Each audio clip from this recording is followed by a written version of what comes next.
We're live. Good evening, everyone in United States, and good morning to our very energetic and dynamic fellow Anushree, who is joining us early in the morning from Bharat. Welcome to everyone for yet another fellowship training seminar in the Professor Nanda Fellowship Training Program of the International Commission for Human Rights and Religious Freedom. So those of you who have been involved with us know that this is the logo of our organization.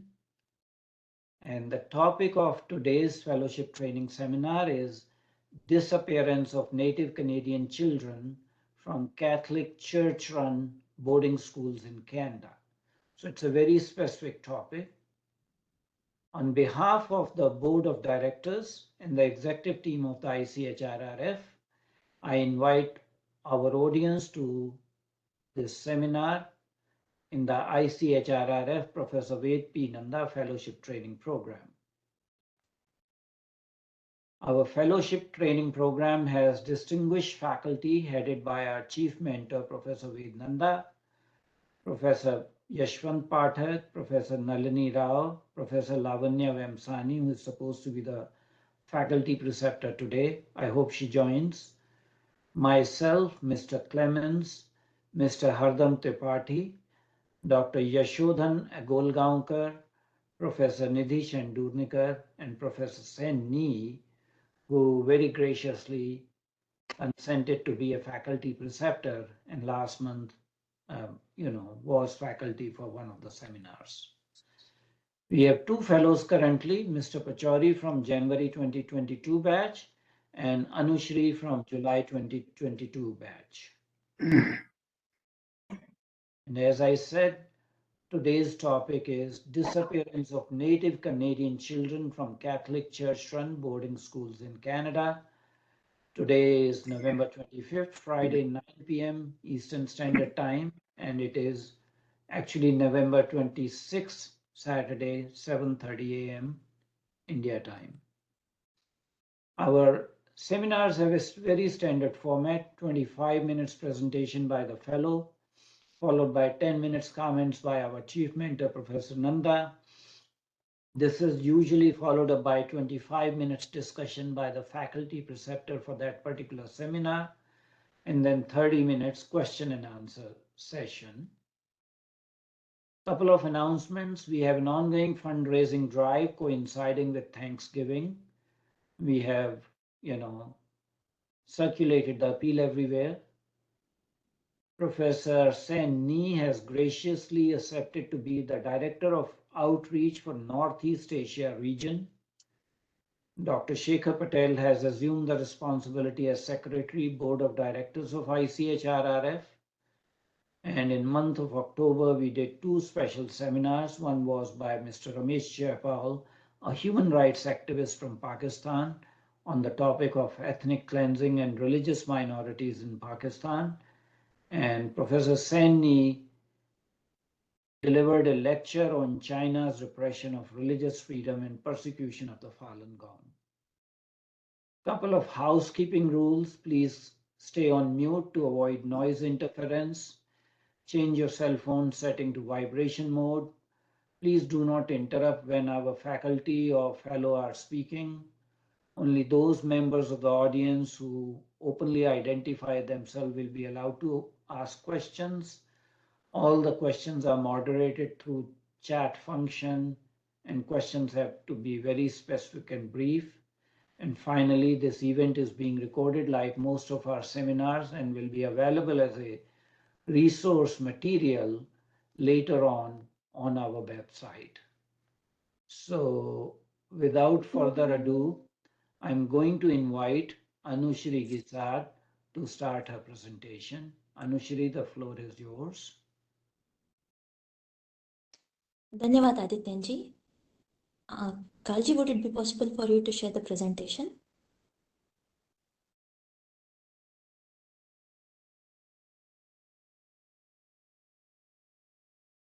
Right. Kalji, you plan to put it on presentation mode so that the entire screen is occupied by it?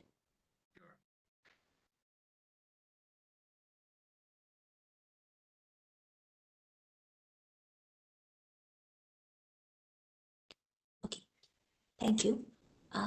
Namaskar, everyone. So, this is the topic that I'm going to present for our today's seminar. Going ahead. Next slide, please.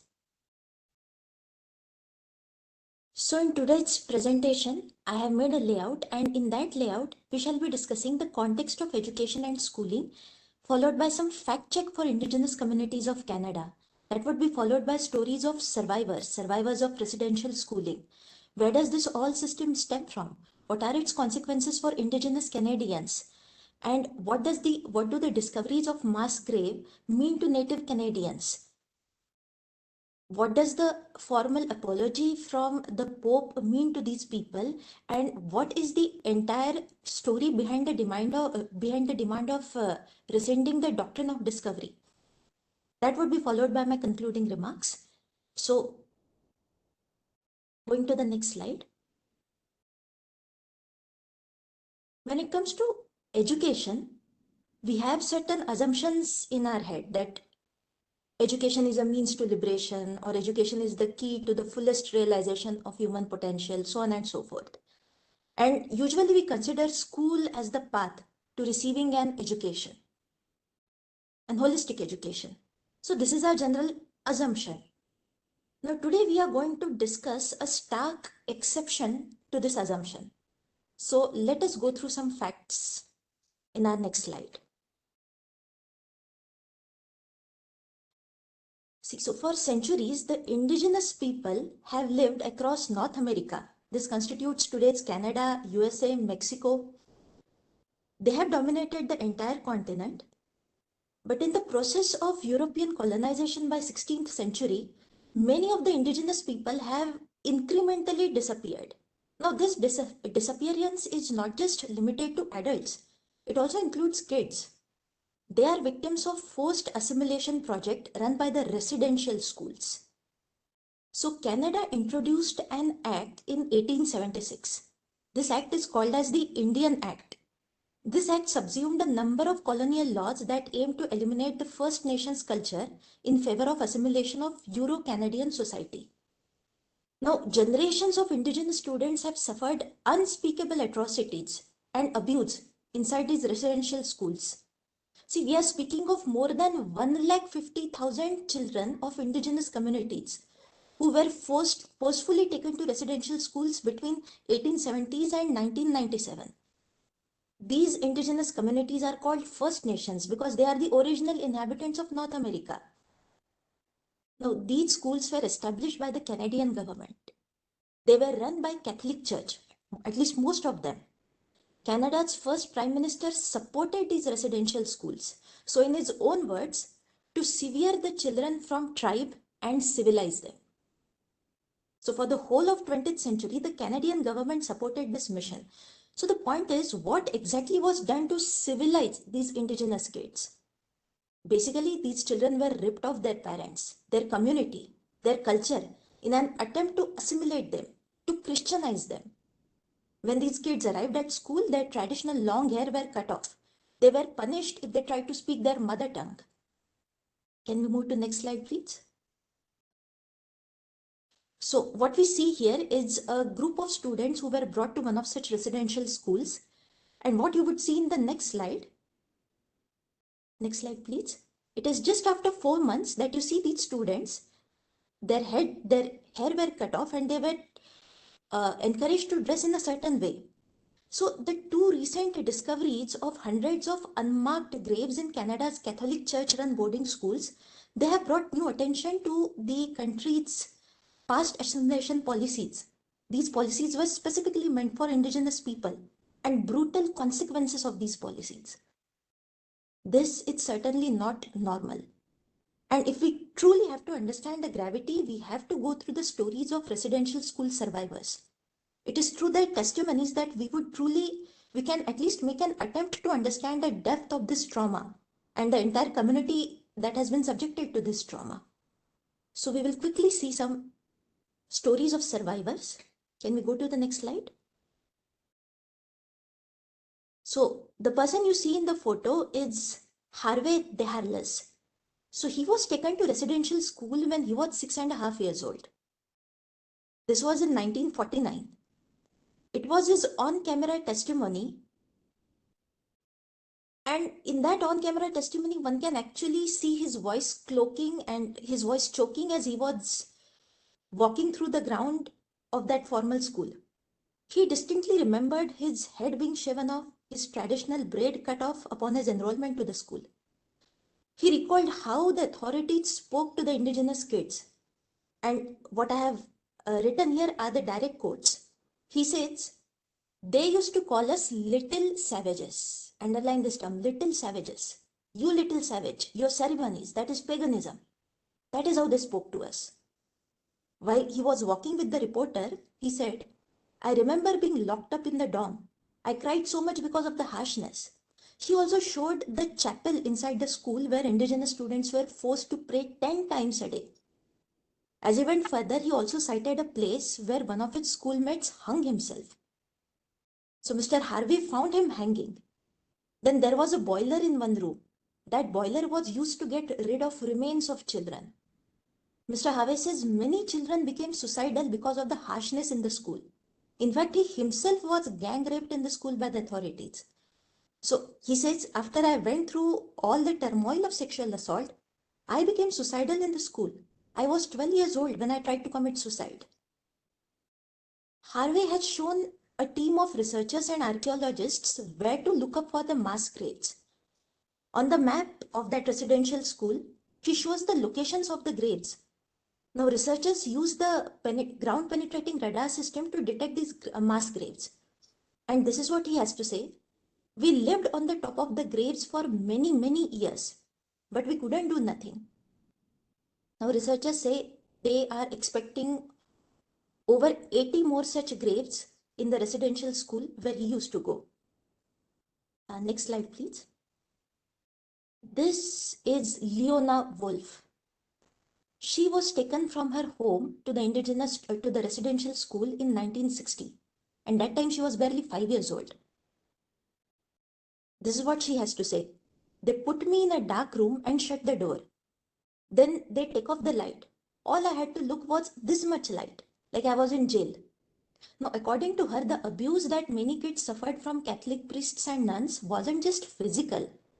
In her video testimony, she cited a room in the school and said, Father XXS used to fondle girls here. Now, I'm saying XXS because I was unable to get that name right. They used to have bed here. He would take girls into the bed. He took my cousin. She was only 8. Now, Leona thinks she grew up to be a very mean woman because of what happened to her. She thinks she carried that through the school. Her life and lives of her children, grandchildren, they all are plagued by violence and substance abuse. She says this intergenerational trauma began the day her mother was taken to this residential school. Leona literally broke down and she said, I wish the school had been torn down. I could hear everything here that was done. It lingers. Next slide, please. So J. Wilton Littlechild, he's a Cree chief. He was 6 years old when he was taken to the residential school. He reveals that the guiding principle of residential schools operating all across Canada was kill the Indian in the child. Kill the Indian in the child. He says in that school he was given a new name. So in his own words, my name was number 65. Just a number. 65. Pick that up, stupid. Or 65. Why would you do that, idiot? Now imagine what does that feel at 6 years to be called just a number. So he says that is where the trauma begins. Not just the physical abuse, but the psychological abuse, the spiritual abuse, and worst of all, sexual abuse. He was sexually abused. He thinks that is where his anger began as a young boy. Now, he was able to take out some of that anger on school's hockey rink. Eventually, he won scholarship, he graduated university, had a successful law career. But his story is an exception. This is what he has to say. They didn't kill my spirit. So I'm still a Cree. I am still who I am. I am not just number 65. Next story is that of Gary Gottfriedson.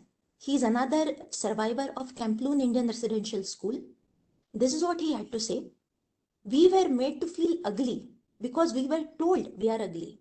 We were made to feel like we were nothing but dirt. That has remained with me to this very, very day, and never felt that I was good enough for anything.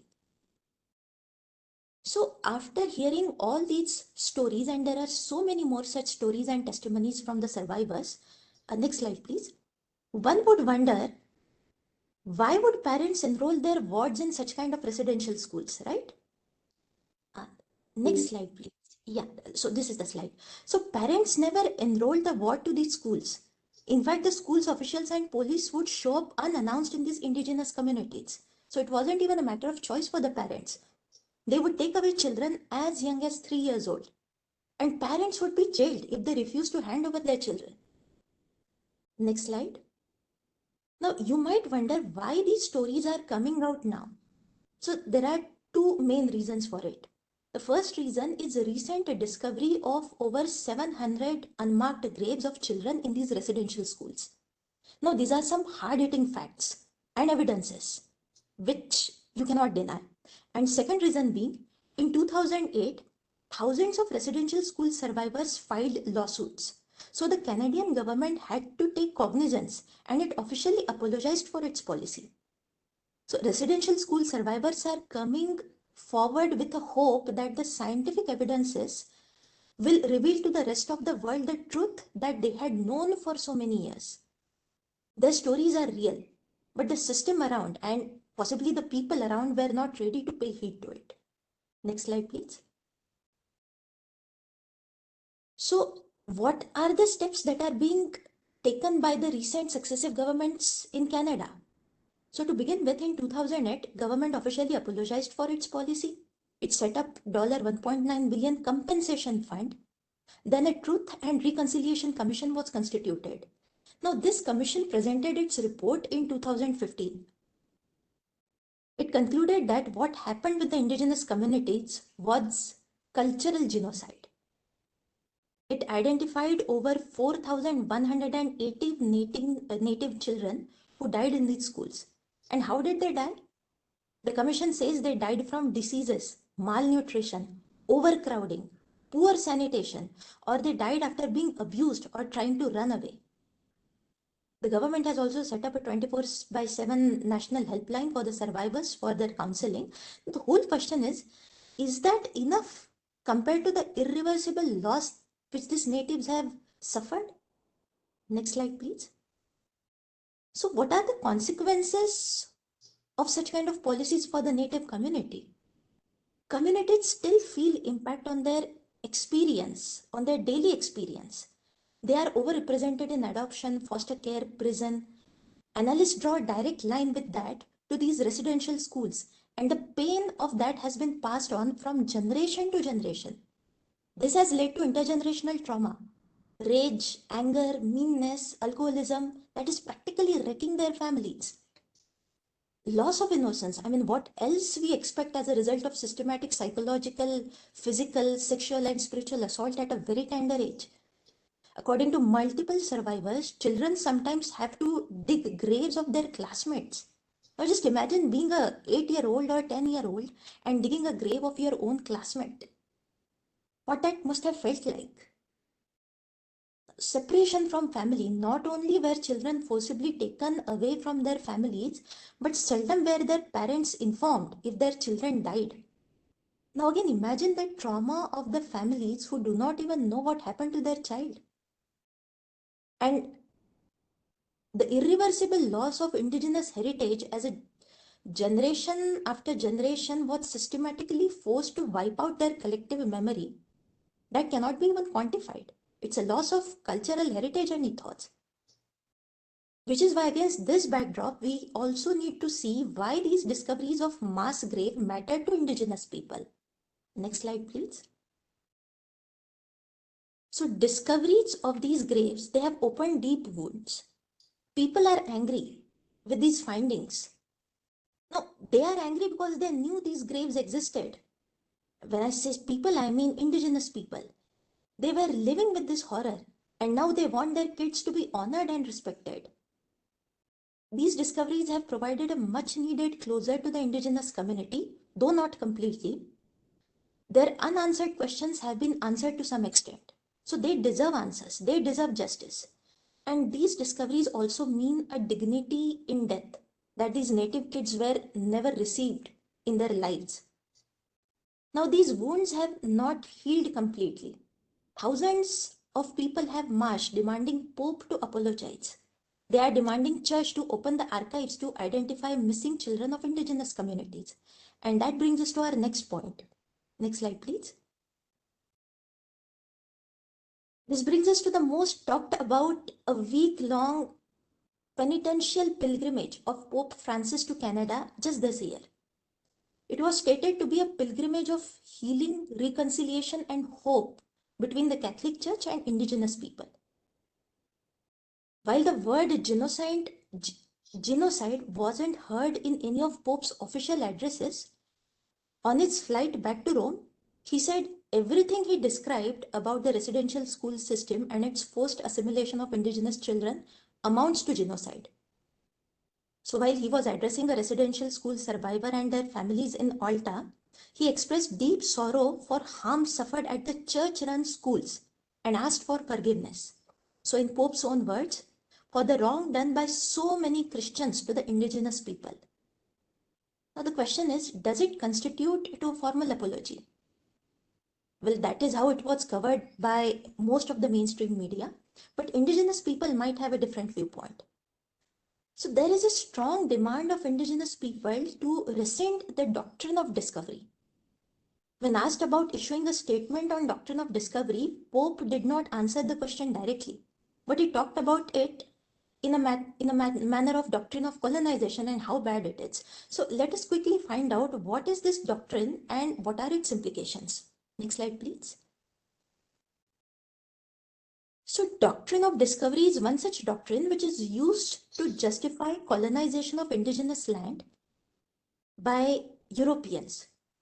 So to be precise, on May 4th, 1493, Pope Alexander VI, he issued a papal bull known as Inter Caetera. This provided Portugal and Spain the religious backing to expand their territories in Africa and Americas for the sake of spreading Christianity. The papal bull said the land not inhabited by Christians could be claimed while the barbarous nations be overthrown and brought to the faith itself. Now, this doctrine justified colonization, conversion, and enslavement of indigenous people, seizure of their land. It also laid foundation for Canada's claim to the land and that Indian Act which we discussed earlier in this presentation. This act laid the groundwork for residential schools. This doctrine is not renounced yet officially by the Church. Indigenous people say Vatican continues to evade responsibility of the doctrine by citing technicalities. Now, that brings us to the last part of our presentation. Next slide, please. If we all could focus on this image, we would find some orange colors in this image.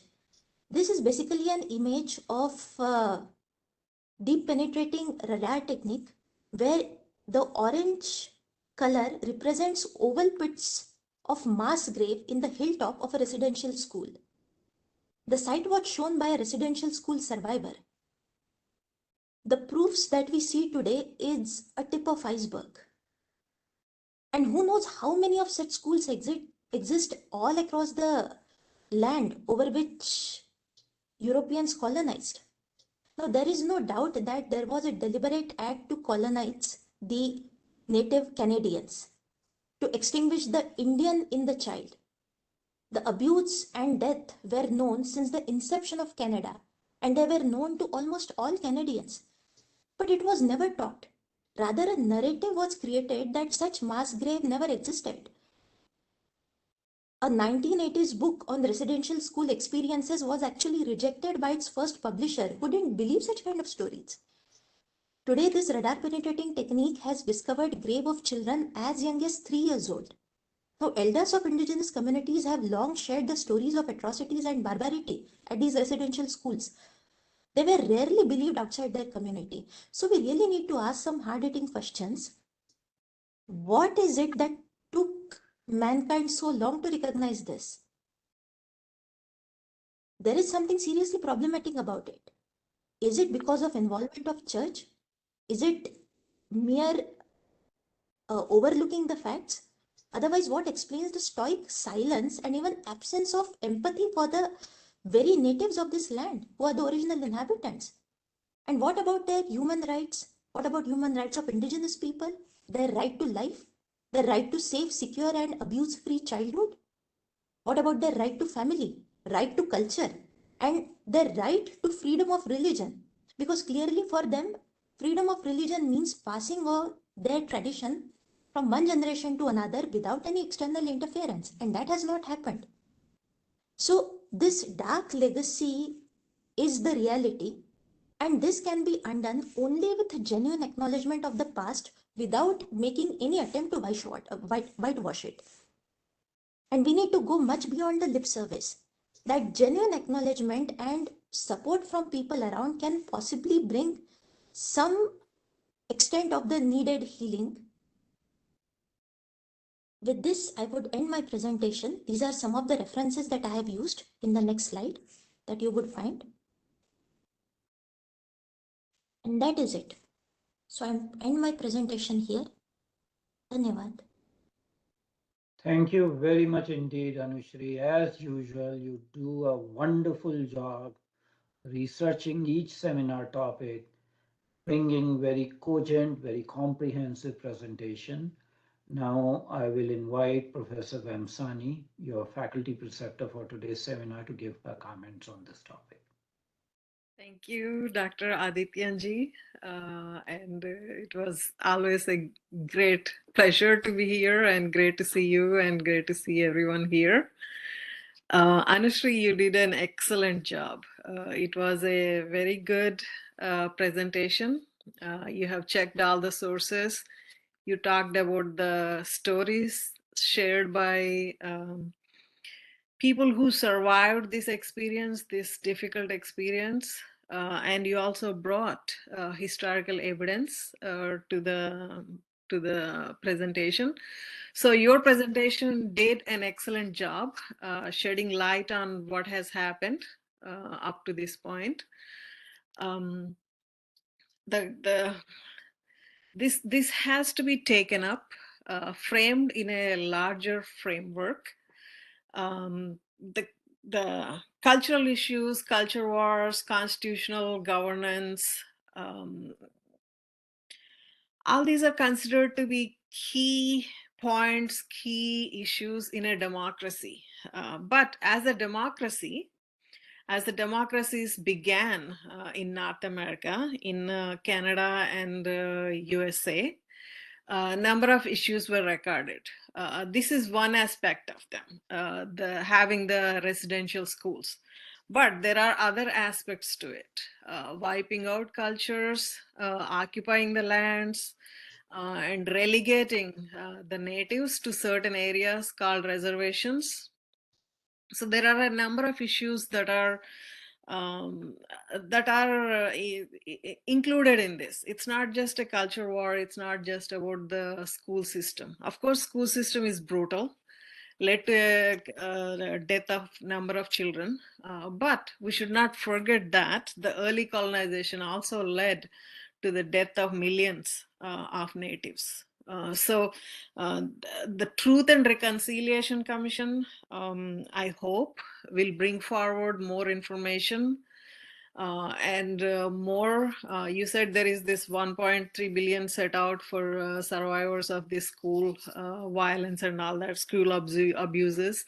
But I really think more needs to be done in light of how the natives were treated for a long time, and also the question of the cultural recognition and recovery of identity.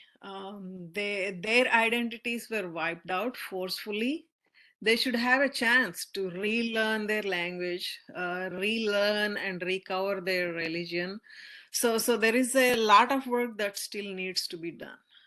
The giving equal rights is not just providing some monetary benefits or providing some notes on the paper that this could be done. There is a long way to go.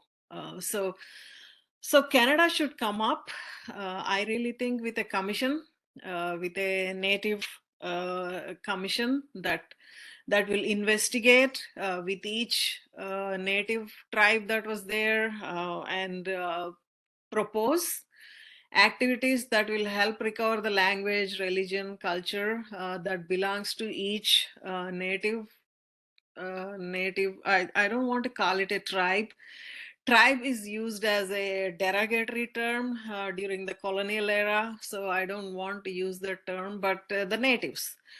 So the natives should have a right to recover their culture, their language, their original lifestyles.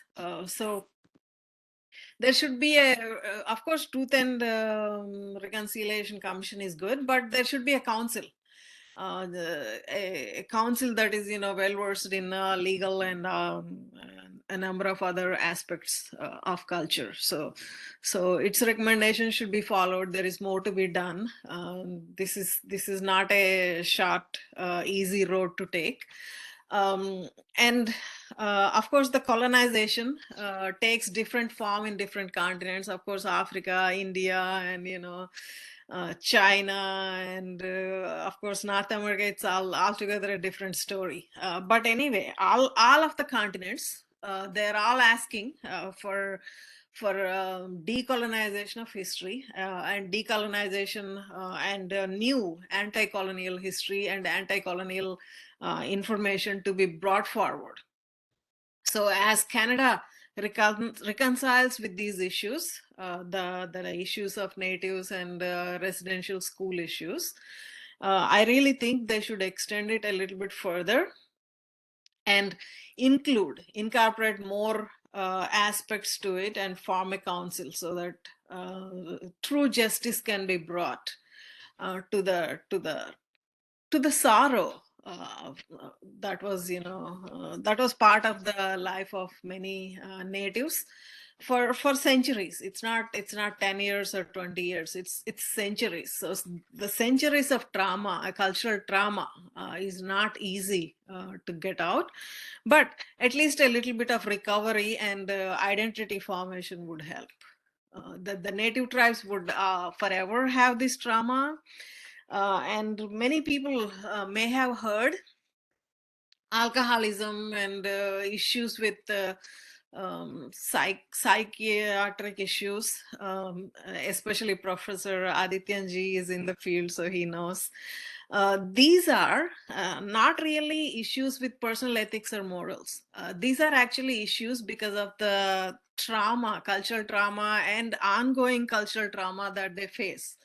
There is no short gap or shortcut to mitigate these issues. These come only with recovery of culture and civilization.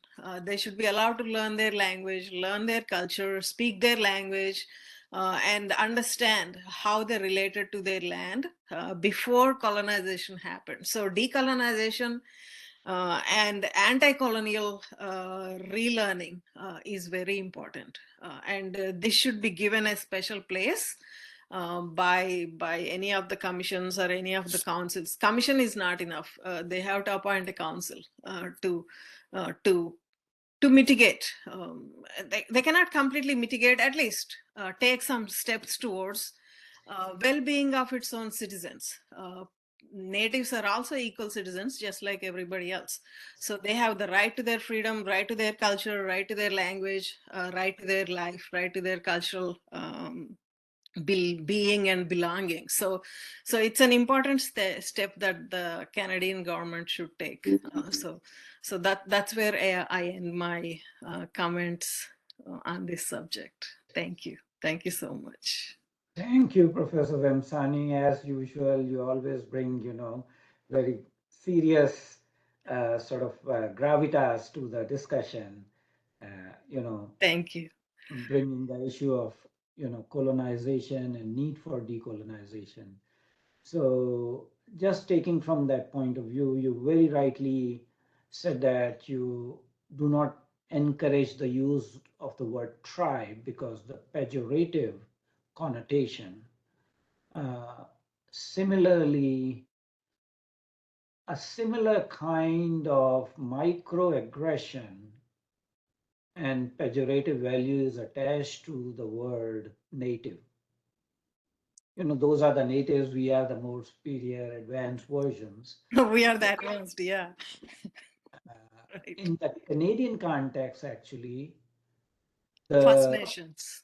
First Nations. Yeah, that's the right term, I think. And I think that is the terminology we all should be using instead of using the word tribe or the natives. And the ancient people of Canada are comfortable with the terminology of First Nations, not First Nation, but First Nations, because they are multiple.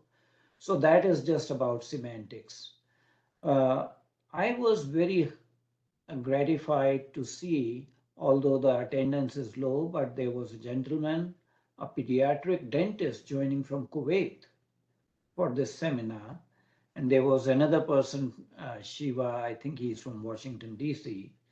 So outside our groups, the choice of our topics is bringing people. We are very small groups, so we will have free discussion.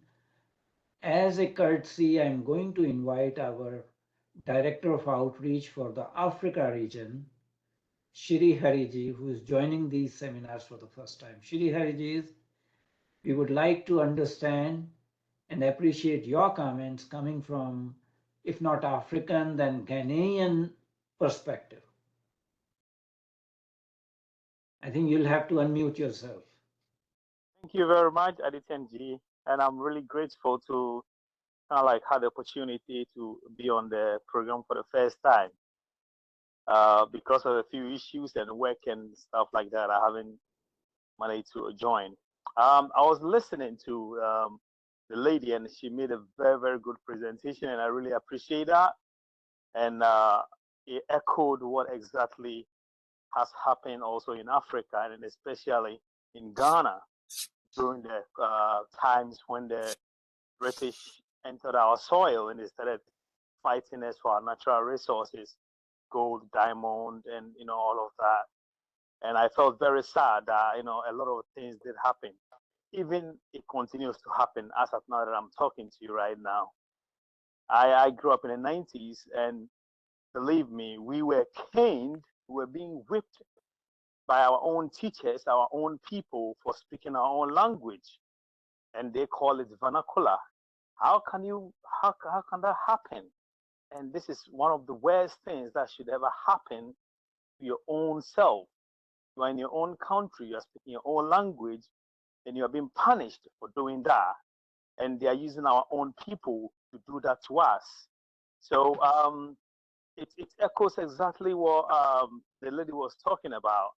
But I'll make a topic on that for Africa, the coming future, and how to move things forward. And I really appreciate everything that is being said, and I give you all my support. Thank you very much. Thank you, Shri Hariji. And this is what our faculty preceptor for the day was, Professor Vemsani was saying, that although we are discussing the topic of Canada, but there are parallels in other continents, including Africa, including Asian countries and Latin America.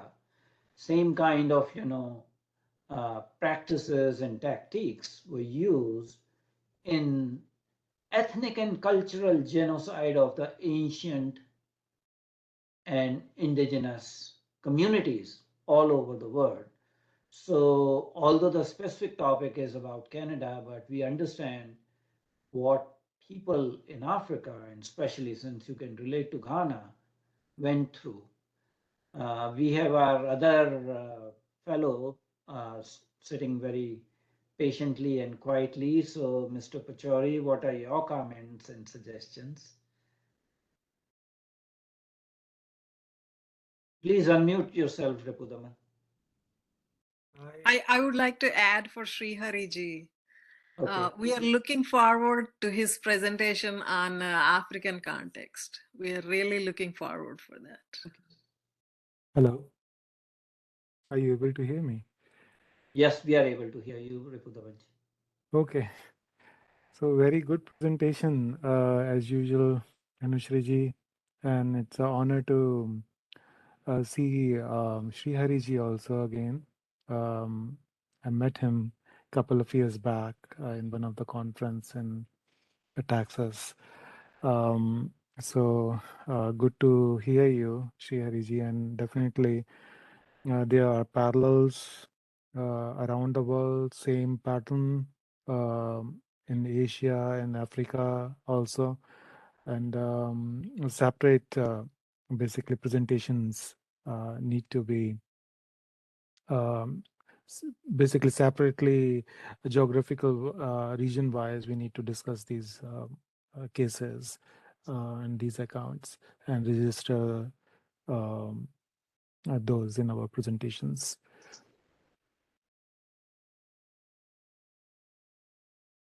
Carl, do you have any comments? We are a very small group, so we have time. Thank you, Dr. Arvinji. Thank you, Anushree and Professor Vemsani for your comments. I mean, this is a subject that we've touched upon in from other angles at ICHRRF, but it's always a little depressing to deal with this issue because so little is being done to really make amends to the situation and the situation of Native Americans, whether it's in Canada or the United States, is is almost like beyond a point of even uh, being able to be rehabilitated in some ways. But still, to see how little the Canadian government has done for them and how those policies, in some form or the other, carry on with many other immigrant communities in Canada. I'm in touch with several of them from Asian Canadians as well as Canadians of South Asian descent, some of whom are even employed in the Canadian armed forces, but they speak of constant discrimination, constant attempts to change them culturally, not give them the rights to maintain some of their cultural symbols or their sense of identity within these institutions of state, including the army. And one aspect that, and this is just something I want to talk about. One aspect that all of them come, when I talk about what we see in the media, that there seems to be contrition. At least there are words of acknowledgement of what has happened, and whether that makes any difference. They say that um, it's like you have this woke ideology that has replaced the white Christian ideology of the past, and it's almost like in some religions, you convert to the religion and you're absolved. You're starting from a blank slate. You're absolved. You're no longer responsible for what you did before you converted. It's kind of like that with this new series of at least verbal acknowledgments and some token reparations. Is that, yeah, that we acknowledge that what happened was really bad, but I nor the institutions that perpetrated that, nor my community is in any way responsible for what happened earlier. Okay, and we stand with you, we sympathize with you, and terrible. I condemn what happened, but me or my institutions are no longer really responsible for what happened. And secondly, we now have this new ideology, and you better subscribe to it, because if you don't, in a very paternalistic fashion, we also want to straighten you out. It's the same thing. It's just in an old wine in a new bottle. And this is something they complain about repeatedly. So I think we have to look at it from that meta perspective. These acknowledgments of the obvious.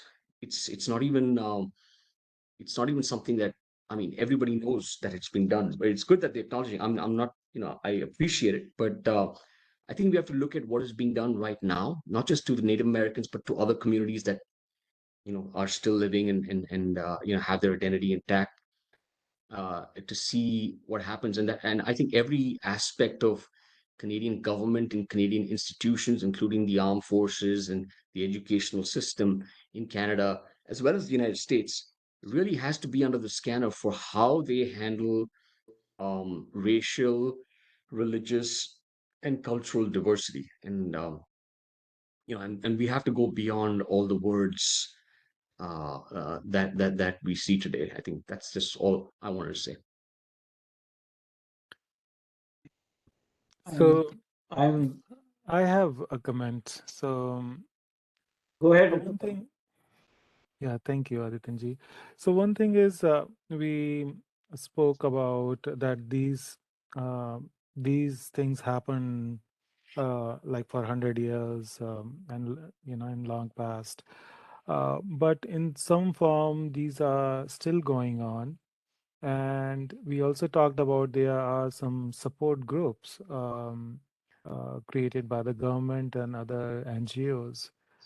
But the reality is, what I have observed is that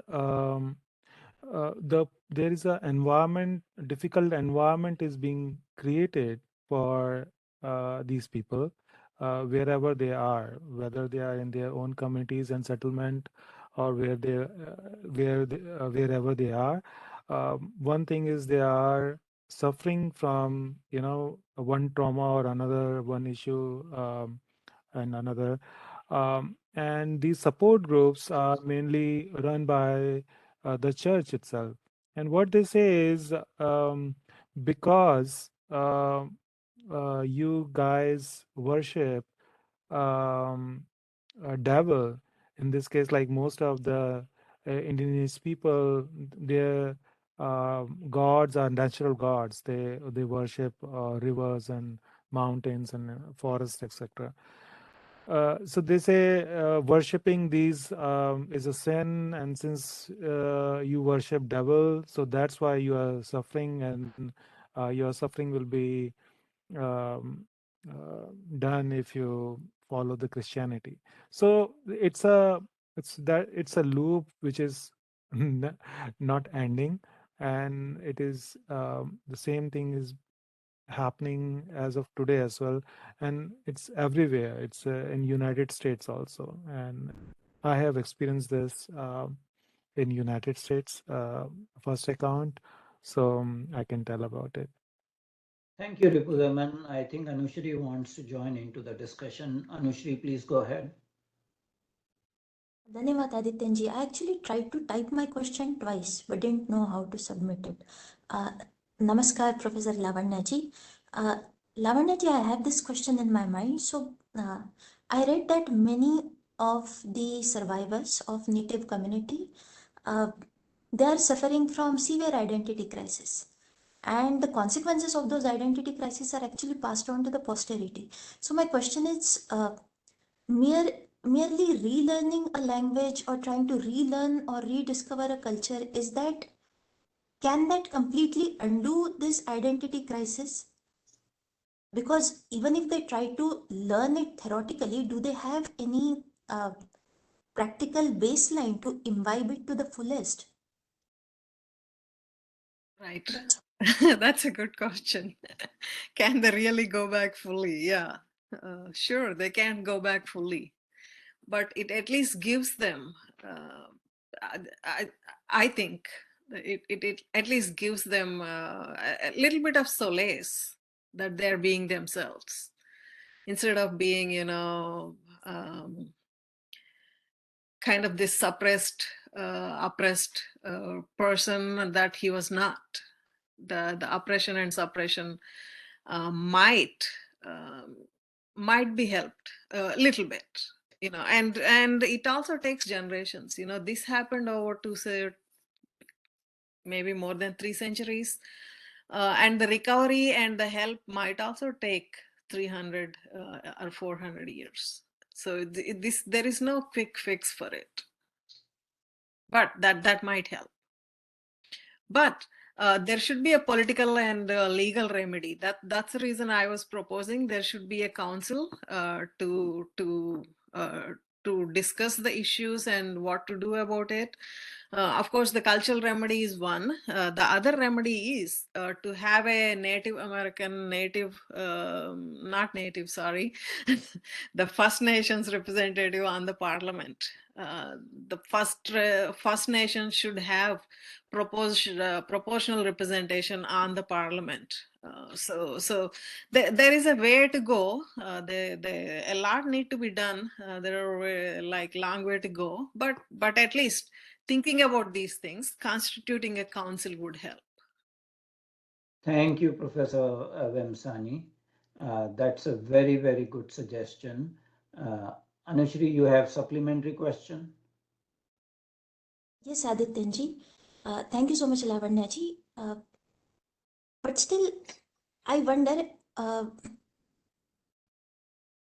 if the reference line that the natives have in terms of looking at their culture, if that reference is narrowing down rapidly, then how do they go back completely? I'm asking with the purest of their intention. I'm asking this because I have come across a few Afghans who are basically Muslims since so many generations, but they have this very real desire to go back to their Vedic roots. Now, the problem is, even if their desire is true, there is hardly anybody around to help them practice it. So, how does it pan out in case of natives of Canada? Anushree, let's not bring other aspects into this Canada focus seminar because we always muddy the water by bringing tangential or other issues which deviates us from the topic. So we will come back to it. Actually, I'm going to give my comments at this point in time rather than letting Professor Vemsani respond to it. This idea of having a special council, possibly with international backing and with supervision of human rights organizations like ICHRRF, is very important in going to not only the root of the problem, also for healing process and recovery process, and to mitigate the long-term effects of intergenerational trauma. But we have to understand how this happened. Canada is supposedly a democracy. It's a federal democracy. So you have a federal government, then you have provincial government, and then you have local government. So there's 3 levels of governments. If children were being murdered and abused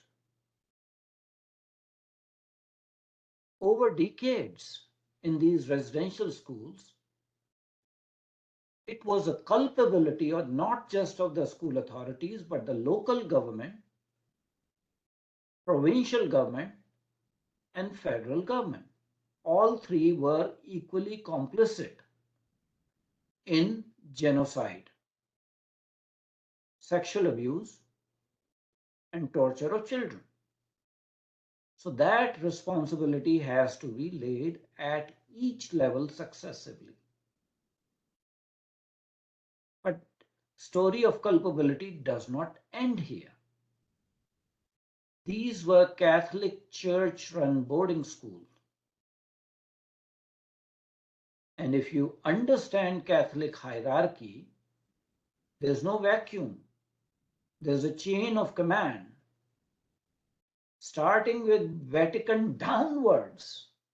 Everything is relegated downward from Vatican to cardinals, to bishops and all. And most of these appointments are not bottoms up, they are top down, because all the appointments of cardinals and bishops is done by Vatican. And if boarding schools are run by Catholic Church, ultimately the responsibility is at Vatican. So you have culpability of the Canadian government, but you also have culpability of Vatican, which has not only the religious status, but status of a nation under United Nations. So there are two countries that have been culpable at every level in this, orgy of murders, sexual abuse, and atrocities on children. So Canadian government giving 1.9 Canadian dollars as reparation is peanuts. Professor Vemsani said that this did not seem to be like an apology. You don't have to beat around the bush and say ifs and buts and all that sort of thing. There has to be a formal apology from the Vatican. There have to be formal, remedial measures to be taken by Vatican to undo the mistakes, including their insistence on conversion of all the non-believers, which they still adhere to. And Anushree, you did talk about the 1400 whatever doctrine of the Catholic Church. So amends have to be made by modifying that, and it has to be abrogated if you have done unspeakable atrocities as the head of the church for maybe 600, 700 years in various continents. You need to take responsibility, you need to own up and undo that doctrine, withdraw that doctrine, which is not according to modern standards. Church also has not paid reparations to First Nations of Canada. It's only the Canadian government that has paid some compensation. Mind you, some of the victims are already dead. They've been dead for generations. So ultimately, the survivors, intergenerational survivors, have to be given compensation so that they can actually go on with healing, go on with the process of recovery, and regenerate their culture and supportive communities. So church has abdicated the responsibility, and a human rights organization like ours has to call out the church for its culpability and not just talk about it, but bring it to legal justice system that is available in this context. And I think at some point in time, as we grow as an organization, we may take the services of a judicial scholar who is well versed in international law so that cases can be filed internationally. But church cannot abdicate its own responsibility, just like we are criticizing Canadian government of abdicating the responsibility or merely paying lip service. Church has gone scot-free.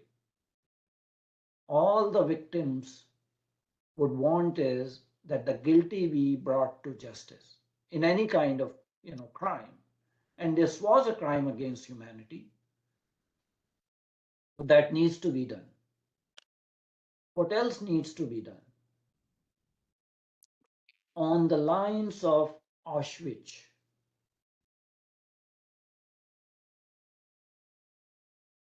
a memorial, a museum of atrocities on the land where these schools stood in various First Nations of Canada, where there are still graves underlying.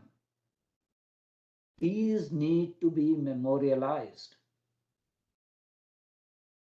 as museums of atrocities.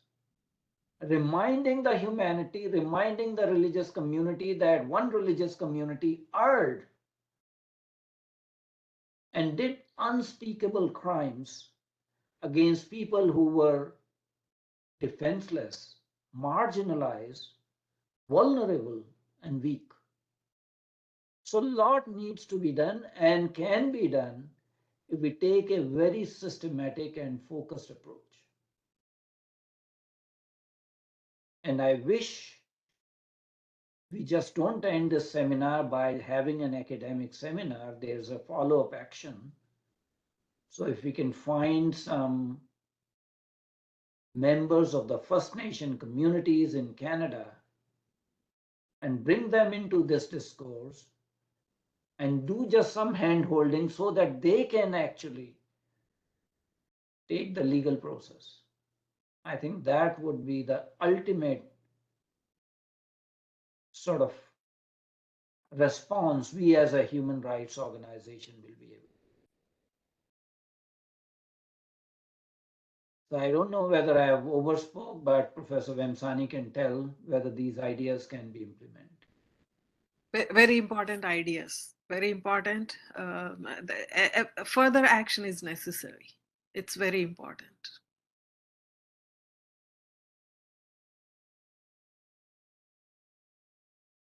Any last minute observations or suggestions before we close? We are a very small group.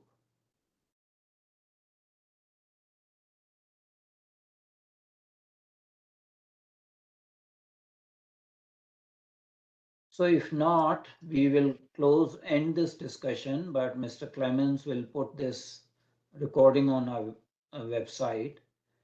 But Anushree, hats off to you. You are always very, very focused in your research. And you always, educate us. So, being so young, I'm really, really, I must say that I'm a fan of Anushree in this regard. Methodical research that she does. So, our work is not done, although the seminar is concluding. But I would say, as a preceptor, I second your thoughts, Dr. Adityanji. this is the first step. And all of us need to carry this forward to its logical conclusion. So this is not just an academic, pure white collar, sort of discussion. It should lead to some remedial action so that injustice can be corrected. Thank you very much indeed, Anushree and Professor Vemsani, and Shri Hariji. We need to see you more often, and we will arrange another of your lectures on the resolution of the Tigray conflict. Yes, thank you very much. I will be very appreciated to do that. Well, thanks a lot, and with those things, we will end the meeting.